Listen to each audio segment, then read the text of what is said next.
Hi everyone, this is a tutorial how to reduce the file size in PDF. So now I have a file here called main file. It has a lot of content in it. I just converted a PowerPoint file into a PDF. It has 57 pages. And as you could see, there are a lot of content on this file. Not only the graphics, but also some of the icons and high definition photos are also there. So let's see if we could reduce the the size of this file. The first option which comes to my mind is to use the Foxit PDF editor.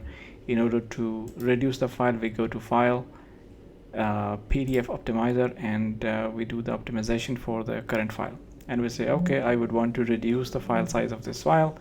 I say current file, yes. Now you have a couple of options, actually many options. You could use the existing compatibility, or you could use the compatibility options for the previous versions of it.